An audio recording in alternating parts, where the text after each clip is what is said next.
But that's no. But it doesn't have to be capitalism. Yeah. Price gouging. Yeah. Corporate greed. Yeah. Corporate profits. How? like let's invent. I absolutely agree. You're Russian. You were born shortly after the dissolution of the USSR. What impacts did communism and the fallouts of have on you in your life growing up? Okay.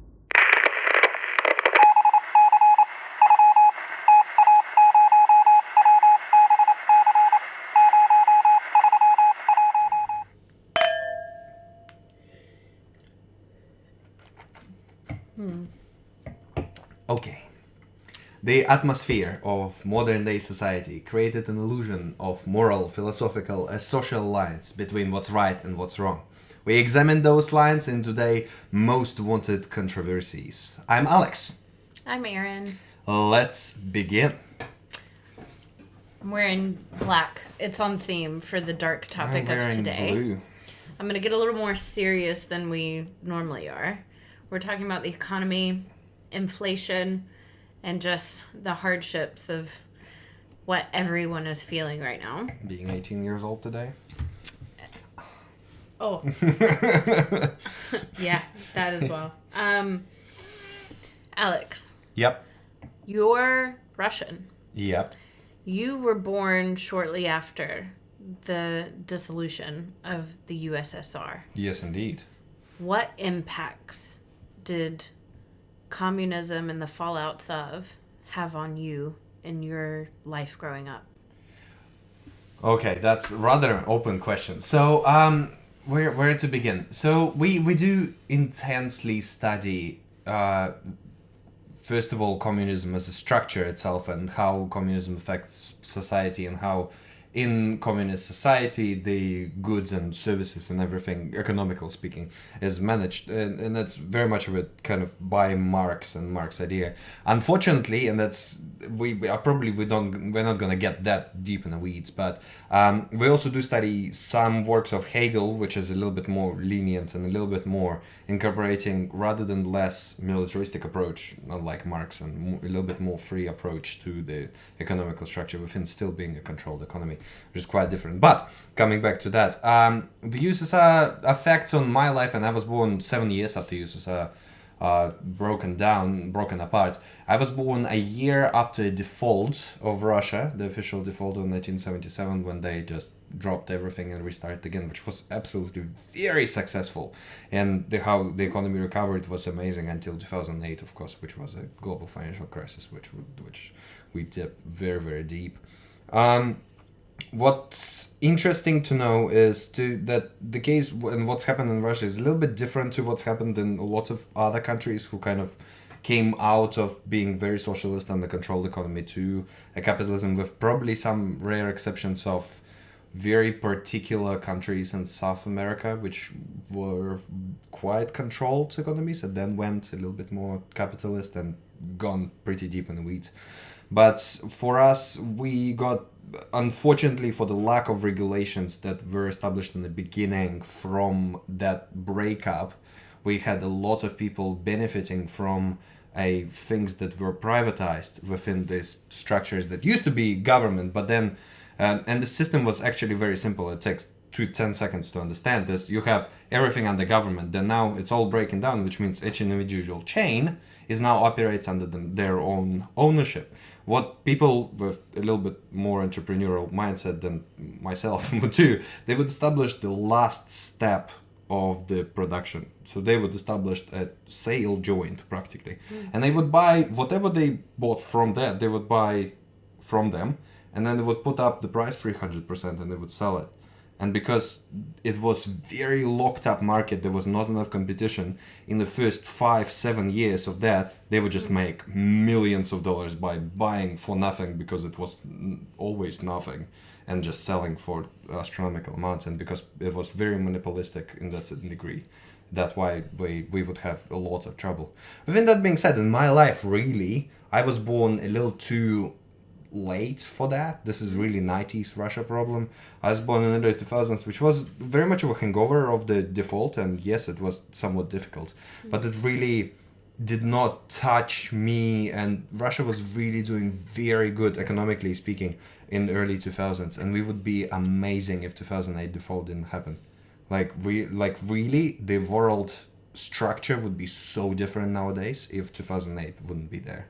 Not talking about 2012, which was a separate issue, but even 2008, if it just wasn't there, we would be very, very different. So you social yourself don't feel that you were impacted very much by the USSR or even the years of the dissolution after?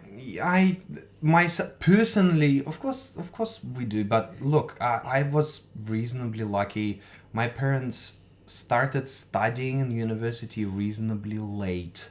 So my parents were of generation when my mother joined university in '94. She started university. So, and my father finished uni in '95. So they really they already been studying in the kind of the new atmosphere and the new system, and they really came up to that. There are a lot of people who already been in the trade at that time, and those people did suffer a lot, who weren't able to adjust. Were you friends with any of them? Me personally, no, but some of my father's friends in particular, they were, because my father is a little bit more extroverted, so he would have a little bit more friends in that sense. They were, and some of them are, they came out of 3 years of a school, and they would stop the school because they would start working. And which seemed crazy for us, right? 3 years. So they would, at the age of 8, they start work, basically, because at the age of 6, they start school, 6, 7, 8, that's it. They finish. And so, and they were affected the most out of it, because the trade that in USSR were very much promoted, such as manual trade, because all due to the fact that they were really trying to establish this kind of change of the manufacturing system. Really, it was all due to that, which is interesting, because Russia never recovered from that. Still by this day, we don't have healthy third world economical structures. So we don't have healthy tourism. Really, we don't have a healthy service sector as much. We have some goods production, but a lot of those goods are raw goods that get sent out somewhere to be produced. So we do, just in a very profound way. I know, just from spending so much time with you, that you personally always viewed the negatives and the corruption within socialism and always favored capitalism. How do you feel that capitalism in 2023, where do you feel that it stands in your own personal morality? Look, again, that's a very deep and very long conversation we could have. In short, if I have to describe it, I think capitalism as a system is not perfect. And the capitalist flaw is, with time, as any other system, it will become monopolistic. And monopoly, in general, not always, but in general, is not good. Yeah. And especially with the rate of globalization that we experienced in the past 50 years, with the invention and really embrace of the internet, it became even more apparent. And that's why we meet another difficulty within our economical structure. And just saying, well, capitalism doesn't work and hell with it, I feel this is a little short-handed to say that. Yes, and it's hard, and we met something new. I just wanted to hear from you the acknowledgement of the corruption that is taking place in our capitalist society at the moment. Oh yeah, well, the corruption... We're all feeling it this year. What do you mean? What do you mean corruption? I mean corporate greed. Okay, corporate greed. Yeah. Price gouging. Yeah. Corporate greed. Yeah. Corporate profits. For sure. Absolutely skyrocketed. Yeah, no, for in sure. the last few years. And the top brass of people getting paid a lot of money as well, and the percentage of money that they get paid from regular people is crazy. Absolutely. Yeah. No, it's so. I just want to put this into perspective for you. Corporate profit margins were around 10% in 2019. Yep. And then COVID, obviously. Last year, they reached over 15%. Their highest level since 1950, rising 6.6% year over year. And by the end of 2022, profits were still near 14%. Okay. So it's proven at this point, and the people aren't stupid. No, for sure. Price gouging is just what is essentially keeping inflation so high. Since COVID, essentially, we reached so many stalemates at so many points of service, of transportation or sales supply, and all of this because of COVID. So prices naturally increased quite dramatically. That's true. However, those have now fallen back to what they were pre-COVID, but prices remain high. So I just wanted to hear, because I know how you typically are pro-capitalist and capitalist society all the way. Yeah. This is the downfall of when you give free reign of capitalism. This is what ends up happening. So that's true. Corporate profits, corporate greed, Very oil, power companies, the crisis, housing. Hey, now it is all over. Look, be careful with, for example, oil or power companies, because those in majority of the countries are monopolies that are controlled by the government, and not an exclusion of New Zealand as well. The power, electricity in New Zealand, majority of it is owned by government and subsidized by government. So then, what about the energy crisis happening in the UK? That's not UK, governmental owned. So no, the UK, I don't know how UK power system, power grid is, what's it's on, but I do know that New Zealand, I think just over 60% is owned by the government actually. And it means that every company has 60% ownership from the government. It's not like some companies are free to do whatever. No, it's every company has government locked in it. Yeah. So really, that's part of an issue. And why I go to capitalism very fast in that sense is because what I kind of really grown to understand about controlled economical system, right? We really need to have a set rule book of what's allowed. And capitalism is very simple about the rule book. So you want capitalism but with further regulation? No, yes, of course, because otherwise it's just stupid. Because then you give yourself 50 years and all of your markets are monopolized, and then what do you do? Like, there's nothing to do anymore. But no, it's the fact that if you wake up in the capitalism, you know that today the rule book is going to be exactly what it was yesterday. Maybe with a slight tweaks because somebody decided to do something new or somebody decided to do something about it. Fair, but it's a little touch to it. It's not like upside down. If you wake up in the very controlled economy, the people who are deciding on things can decide a very different thing that they decided yesterday. And your business, your life in general can be like, oh, you know what? Sorry. I don't completely disagree with you. But I just want to point out how obscene the world is that we're currently living in today, having given free reign to corporations who have grown so fond of the profits they've made over the past few years. For sure. They are refusing to drop their prices despite the fact that that's true. Everything else is back to the way it was pre-COVID. We do not have tools to make them drop prices though. That's the problem. But also, what the other problem is you cannot make those people pay more to the society without absolutely murdering your little businesses.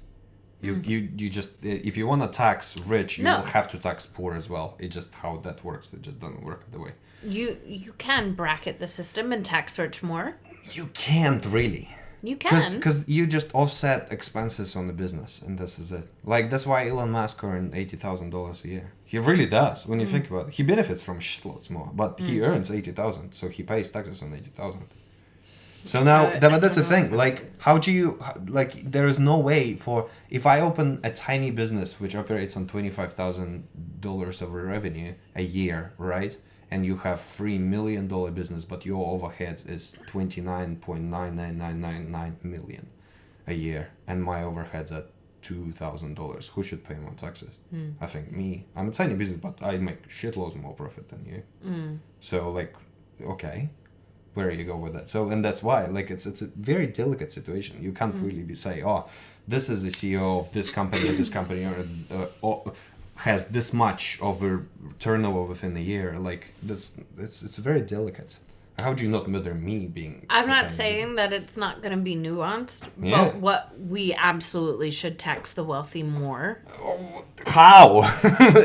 like let's invent. I Bracket absolutely system. agree. You have Let's invent it. say for example, you have to list your profits. These giant corporations are in billions, with a B. Yeah. Billions dollars in profit. For sure. Billions. Some of them are. Yeah.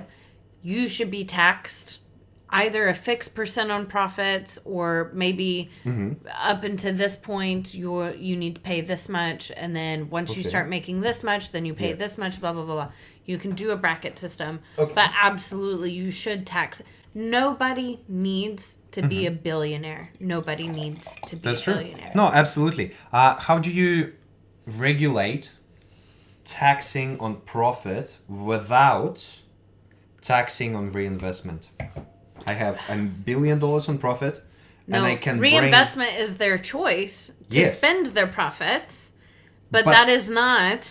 No, you cannot conflate reinvestment with profits. A profit is a profit. If you choose to reinvest it, great. That's your choice to make with your profit. Cool. Not the same. But then what you do, you stagnate your market. Then your market grows much slower. Perfect. That's fine. But that monopolizes the market faster. If your market grows slower, the monopolization is faster. Because the bigger guys... not at all. Because the bigger guy is going to think more about their reinvestment.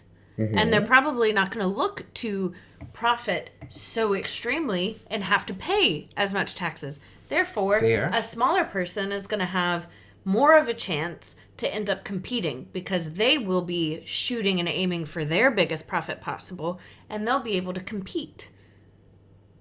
Rather than a giant corporation going, well, here's my $10 billion, let me go reinvest it in all of these things that a little company would never in their wildest dreams be able to imagine that they could do.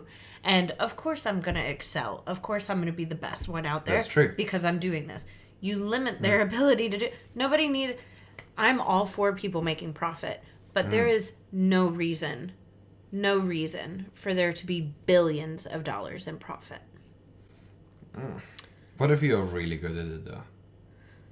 Great. Pay your taxes, and that's fine. That much money can go to, That's true. Medicare. That can go to housing the poor. That can go to your police system. That can go back into the country to make it better. And I'm not saying, oh, hey, you're making $10 billion in profit. How about you pay $1 billion of that in taxes? Because you want to make that much money. Pay $1 billion in taxes. That'll change people's lives. You still walk away with $9 billion. That's true. No, and a lot of them actually do exactly that. It's just, it's difficult. I want to point out something while you're defending this. Yeah. Go. I want to talk about the U.S. pharmacy briefly. Okay. The pharmaceutical industry. Okay. Just in general. In Big US. pharma, Okay. as we refer to them. Typical launch prices for new drugs in 2020 increased 20% each year. Okay. Each year in the previous decade. So from 2010 to 2020, it increased 20% for each of the drugs, contributing to a total spending on prescription drugs of over $500 billion in the U.S. in 2020 alone, because of the absolute obscene price gouging that big pharma does. True. Nearly half of new drugs since 2020, so any new drug since 2020, 50% of those drugs cost $150,000 per year for a person to have that drug. $150,000 a year for a drug, for someone who needs a drug for a year. Okay. One company took a pill that cost $13.50 and increase the price to $750. Now tell me why we should not tax wealthy, price gouging corporations out their fucking ass. No, that's where I think that taxes are not useful here. What I think here is going to be useful is a mandatory cap on a profit margin. You just, as a government, say you cannot make more than 60% profit margin from your you basically cannot make that markup. There's no justification to make that markup. Make it per industry and say just that's what it is. Create a panel that make an exception for something, like if you develop drug from scratch, like literally from zero. And of course there's a lot of capital tied up, there's a lot of losses, and you find and then yes, your profit margin can be slightly more than that, but just cap it. Just say you cannot make it 400% profit on this. It's just illegal. That's it. Okay. So I think that because then what you're gonna do, then you just basically the company is gonna do that. We're gonna pay 40% tax on this. Therefore, we're not gonna increase it by 3 times. We're gonna increase it by 7 times in order to cover whatever we want to cover. No, but no. But if you tax in a bracket system, okay, then you wouldn't want to increase it. You wouldn't want to increase it 7 times because then you're paying more and more and make less profit because more will have to go to taxes. Percentage-wise, yeah, but money-wise, still more. You know what I mean? Like, look, I pay you percentage-wise. You want to max out your profit for a single item? So if you're making $100 in profit, yes, you're a $1 billion corporation, maybe you pay, I don't know, 40% of your profits, as you were saying. So you earn $60. So then you want to increase the price. Okay, great. But now my percentage is going to jump to 80, so you're going to make less money now.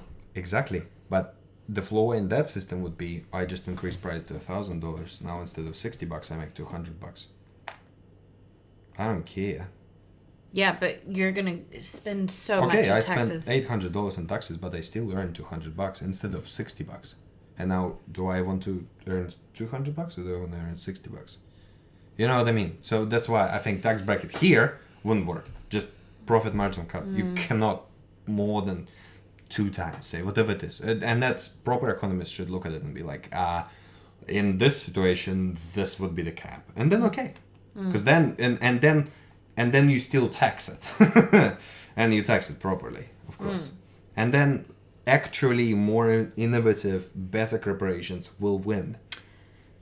Because you need to subsidize better. You don't need to subsidize bigger. But if you also you have to think of the person who votes most on your product is going to be your consumer. If you jump your price to $1,000, but your competitor over here is doing $200, that's true. You're going to make absolutely nothing. Very good. So if you are taxing by percentage, you can't afford to increase it to $1,000 because nobody's going to buy your profit. You're going to make less. Technically speaking, yes, but your competitor will. As a big farmer, you're an oligopoly. There are only a few of them. They can sit down in one room and decide whatever the hell they want to, and that's the problem. And that's why free market is important. Is you want to have the smaller guys making something as well. Otherwise, it monopolizes very fast. And that's 100%. Again the point of the conversation as well. Shrinkflation. That's true. Yeah. How do you feel about shrinkflation? Because this is so massive over the last 3 years since COVID. Yeah. So it is keeping where companies think they can essentially trick the consumer, where they don't increase their price whatsoever at all, but what they do is decrease how much they're giving you. Yeah. So, that's true. Yeah. For example, shrinking jam jars were one of the most cited food items in New Zealand. Interesting. By readers. Oh, yeah. Where the jars went from 500 grams per jam jar to 375 grams, but kept the price the same. Price, yeah. They still look the same though. They're just volume is different. In the global market, some of the biggest, I guess, just shrinkflators would be Barilla Spaghetti. they give you 9.7% less in the same packaging. And the volume, yeah. And for the same, 9.7% less. Haagen-Dazs ice cream is down 10% of their ice cream at the same price. Campbell's soup. Yeah. Campbell's soup is down 4.6%. I think this one doesn't come back though. This one's gonna come back. A lot of that's attributed to the amount of expense that on overseas trade we had due to the fact this that is we this year. Yeah. No, but that's why, because we just paid so much money for shipping that was not there pre-COVID, and it's gonna stabilize. Sorry, this is in the global market. This is not in New Zealand. Yeah, no, but that's what I'm saying. Because Barilla, for example, it's basically Italian. It's made in Italy. I hope it is made in Italy and I'm factually correct. It sounds fucking Italian. That I don't know. What I do know is... Let me Google. Is Barilla made in Italy? Because I think it is made by Barilla pasta. So, I just want to give you a headline of this French supermarket that is fighting... New York. Wow, you're an idiot. Produced in New York. This French supermarket made headlines just a couple days ago. Okay. Because the CEO of the supermarket franchise has decided to fight these big corporations and their shrinkflation. Okay. By putting stickers on every item that is shrinkflationed. Okay. Essentially, I think it's 14 different companies that they're targeting. Mm-hmm. I won't Carrefour, but it's going to be French, so I'm not going to say that correctly. Is putting stickers on products that have shrunk in size but cost more, even though raw material prices have eased since COVID. It is trying to rally consumer support as retailers prepare to face the world's biggest brands in negotiations, which are due to start soon and end by the 15th of October.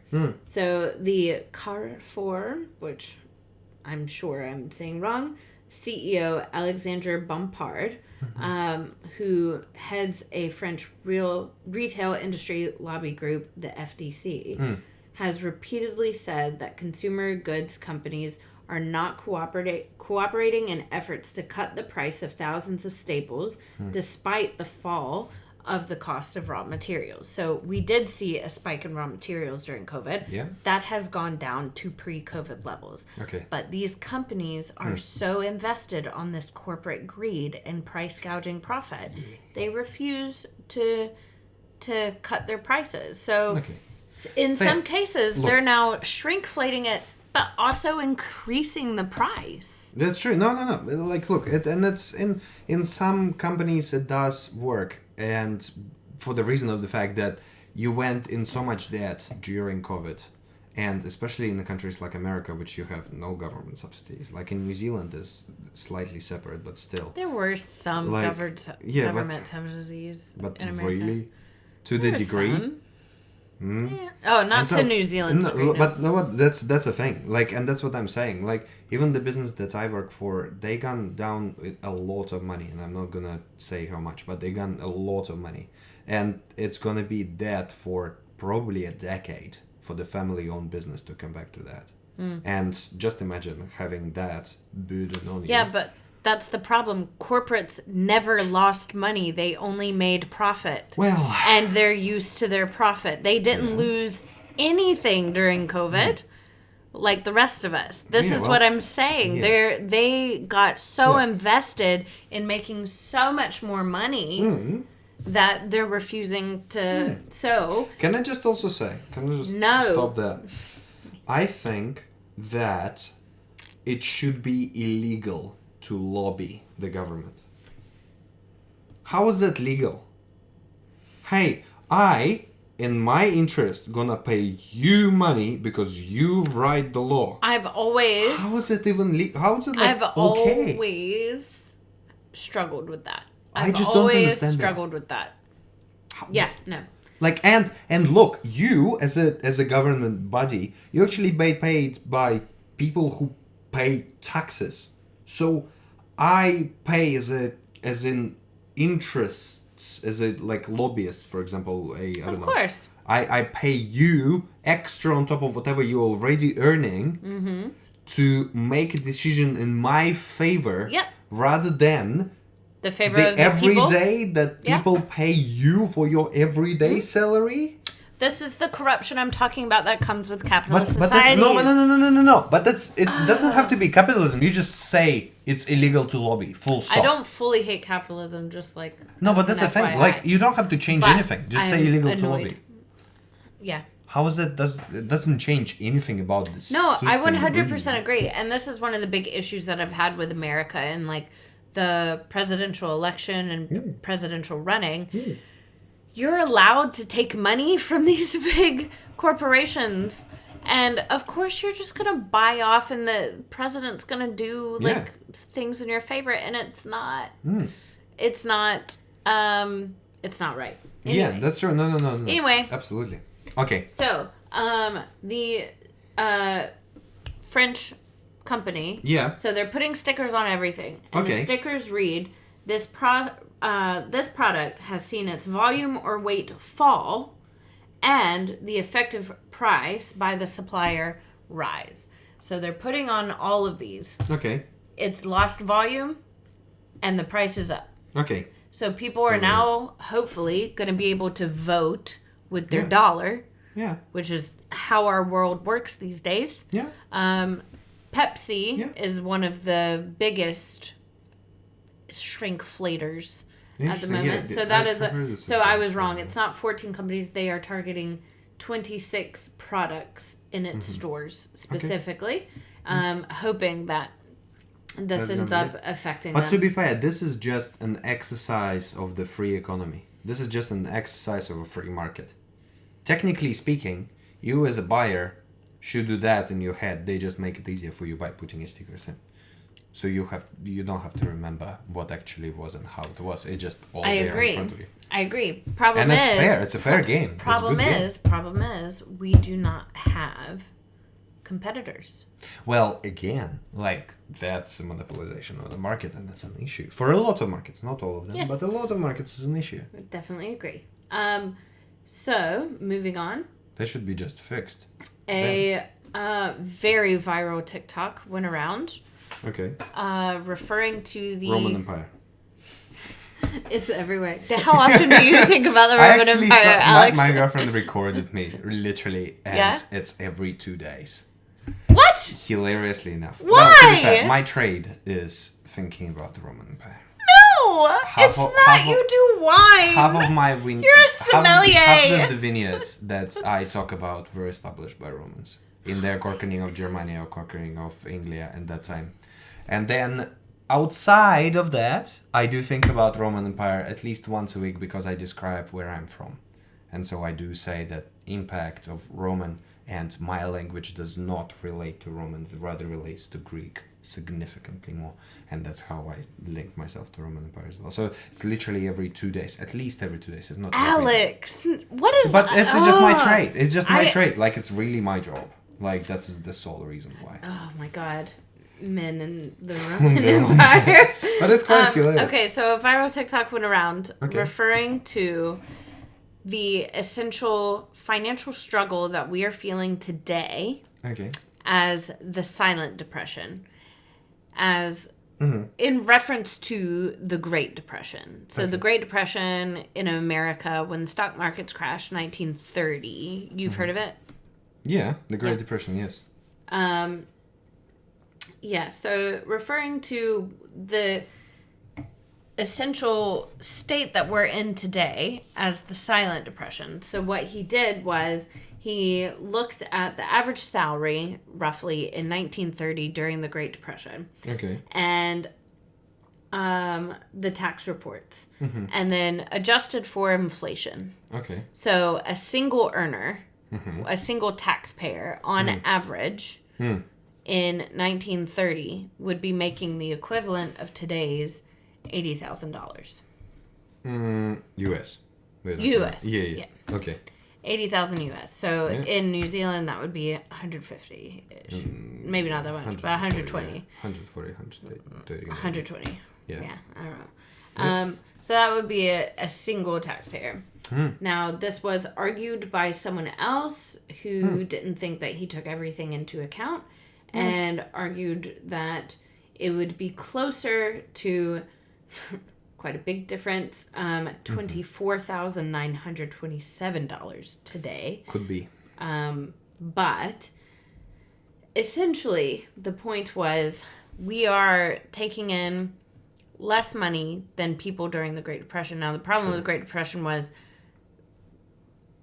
only like a fourth of the people were employed. So that was the issue. That's true. There was no jobs. Yes. There was But no also, jobs. Hey, also, what people don't account for is availability of really regular needs in 1930 was very different to what it is right now. Like clean water. Things like that in 1930 were much more difficult than it's right now. Like in New Zealand right now, you can drink water from the tap, like no stress. Yeah. Just imagine 1930 without the established The Roman cleanings. Empire managed. Yeah, that's true.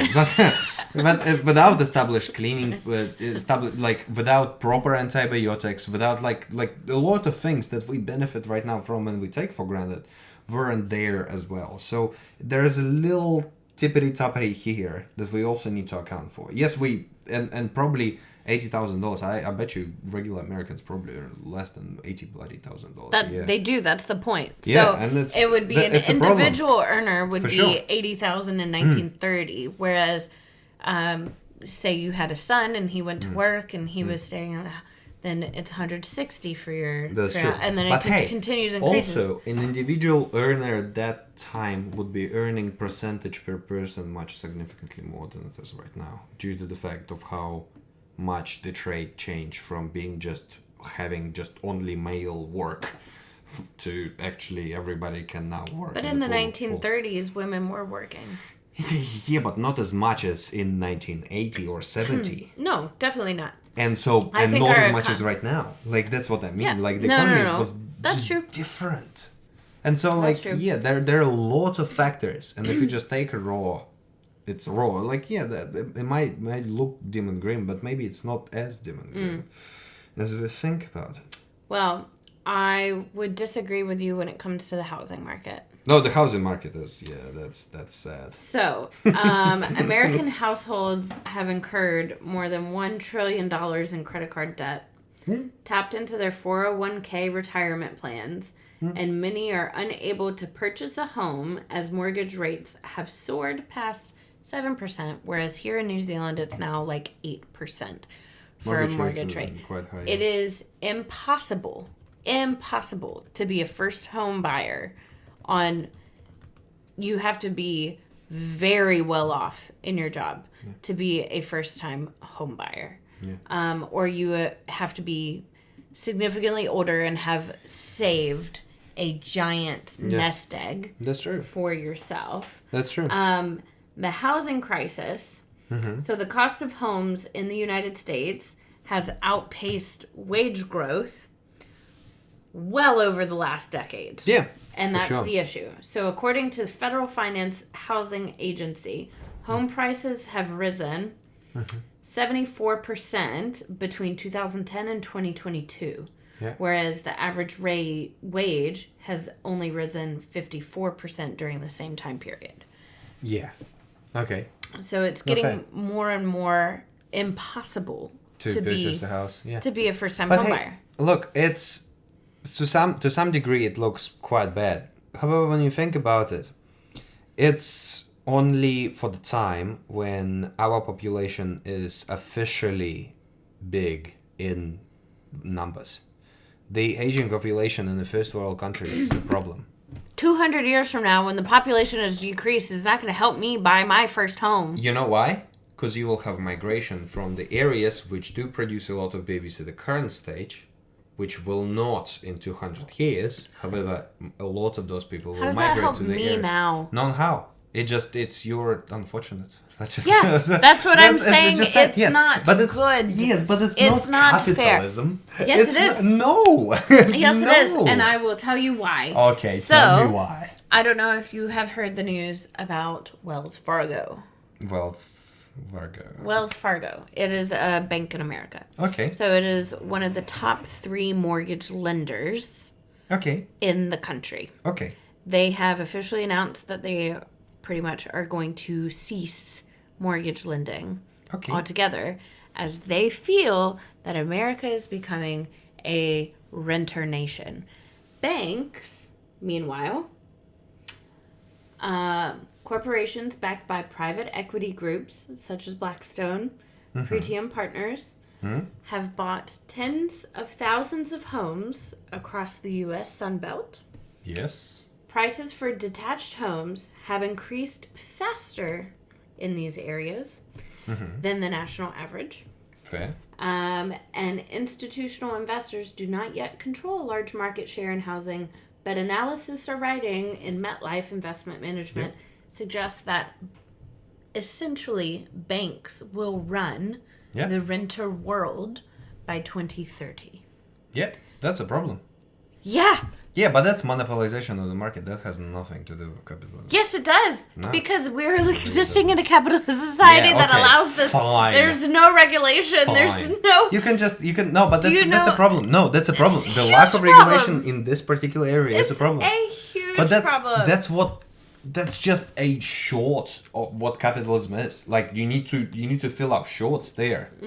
And that's one of the shortcomings of it. And you have to fix it. Fair. I personally, just my predictions, think that between the absolute hardships millennials are going through and Gen Z coming up, think that capitalism will slowly die. Okay. And that there will be, not completely, obviously, because I don't think that capitalism overall is inherently bad. Okay. I do think that the fact that we have let it free reign, corporate greed, price gouging, just let banks go and buy up properties to rent to you at higher prices and increase the values of those homes. Yeah. These kinds of things cannot happen, and I think that our generation is at their end. I don't think Could be. that people can take it anymore. Yeah. No, I could think be. a giant revolution is going to have to take place. Probably. But I think it's going to, just because people are so pinched to the very end at this point. And look, in 20 years, the amount of people who vote would be millennials and Gen Zs dominant. Yeah. And that's fair, and it's going to be a very different market even at that stage. But look, it's not how we really like, and that's kind of makes me worried. The very kind of people who have not seen proper controlled economies very oftenly tend to say that capitalism doesn't work, and it's very This is where you and I differ.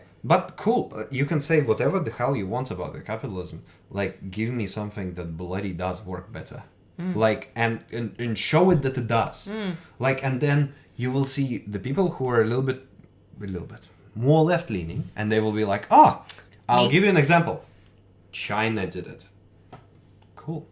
China did it. wouldn't be my example. No, but cool. I would go for And a democratic socialist economy such as Finland. Yes, but those are capitalist industries. Those are They're socialist. Capitalist. And you will see. How many billionaires do you think exist in Finland versus U.S.? Yes, however, Or Switzerland, however, Finland, all of them combined. Exactly. All of them combined. How many billionaires they got? That does not constitute a lack of capitalism. I didn't say it constitutes. Exactly. So now you just say you just choose the best capitalist out of all capitalists, and you're like, this one. Yes, no. Because it is show me a controlled economy that works. Significantly more socialist society. Fair, but it's still capitalism. Socialism and capitalism. No. Socialism is societal. Capitalism is economic. So now controlled economy, like USSR, or like China used to be. No. Sorry, you cannot sit there and divide socialism and capitalism into completely different categories. They're different categories. No, because socialism uses taxes, tax brackets, and different things on corporations differently than a free-reigning capitalist society would. You cannot disequate the two. They do go hand in hand. But and that's what I'm saying. A democratic socialist society... Such as, Finland, give an example. it is socialist to the degree of U.S. is not as socialist as they are. U.S. What free healthcare exists in America? That's what I'm saying. Like Finland is bigger. What is the police state like in Finland? Like look. That's what I'm saying. Finland is more socialist than U.S. Finland. That's like it's still capitalist country. And you how can many still own billionaires exist? It doesn't matter. Is what it matters because is there is significantly more regulations and it is True. less of a libertarian capitalist society? True. Still capitalist though. Like you can't dig at the capitalism while giving example of the capitalism. That's what I'm saying. But if you want to go to a deregulated, just free reign society, that's America, and then go over to Finland where it's extremely regulated and socialism exists where tax money and dollars for a consumer does not have to go to a bank account to save for big pharma. I concur. It is huge. You cannot equate the two. Yes, you can. Because those two are capitalist systems. Exactly. That's I'm what not I'm saying. that it's not. That's what I'm saying. Semicolon, however, comma. A lot of people use your argument to say that's why capitalism doesn't Why would they say China work. as an example? Because China is a regulated economy for a long time. Not anymore. And China, for last 40 years, lived up out of poverty 800 million people off poverty line. But how many people currently in China are below the poverty line? It's huge. A shitload. Yes. They are. But percentage-wise, much less than it was in 1970s. Oh, no, yeah. And that's a thing. It takes a long... But look. This is the issue. Nothing gets fixed overnight. Shit, no. So if you look at Mississippi, which is where I'm from, the top 4% wealthiest people in the world are white. The top 4... Probably true. I don't know. No, the Sultan of Brunei isn't white. The top 4% wealthiest people in the world lived in Mississippi before the Civil War began because they made such insane profits. Oh yeah, because they benefited of slavery. Yeah. No, I don't even. So top 4% wealthiest people in the world lived in Mississippi right up until, and now Mississippi, since the dissolution of slavery, because they built their entire economy around one single item, still is the poorest state in the country, and here we are 150 years later. That's true. So I'm not saying it would happen overnight. No. What I'm saying is things have to change. They have to. We are for sure so penny pinched. And I'm not saying that I am like pro-communism. I do agree, and I've been saying I agree that capitalism is beneficial, but not to the degree that we are currently existing in, and it is absolutely obscene. Absolutely obscene. Sure. And that's why you have Germany and Finland and other countries which are very, very capitalistic, but also very controlled in that sense. And that's fair. And that's why. Like, I think we should start really looking for solutions rather than saying that capitalism doesn't bloody work. You have to vote. Yeah, you do. Well, you also have to be involved. Young people yes, you do. Don't enjoy being involved. They don't get into politics. That's a problem as well. It's a huge problem. Because then you're 18 and you're actually making decision. And you're not just voting for Greens because they're Greens to solve the bloody climate change. You actually have to dig into what they want and how people want and why they want and really dig into it. What I wish that we went back to, which is kind of more of what America was initially, even though they were a two-party system, which I hate. It was you picked a leader who was running on a platform that you wanted. Say, like, your issue was transportation. I want better highways. I want better trains. I want more affordable plane. I just want transportation. And that's what matters to you. You vote for that person. And it doesn't matter if it's Republican, Democrat, because nothing else really. They focus on those issues, the end, period. That's what I wish we would kind of get back to, but no, it is really I was going to ask you about your thoughts on BRIC and the Australian CEO who came out and said... He came out and said that everybody's lazy and should probably lose their job. That's true. But, well, that's a topic... How do you feel? For another day. How do you feel about him, though? Tell me. No, he's hilarious. I think he legit looks like a cartoon villain though. It's absolutely ridiculous. How can you be a millionaire and have that hairline?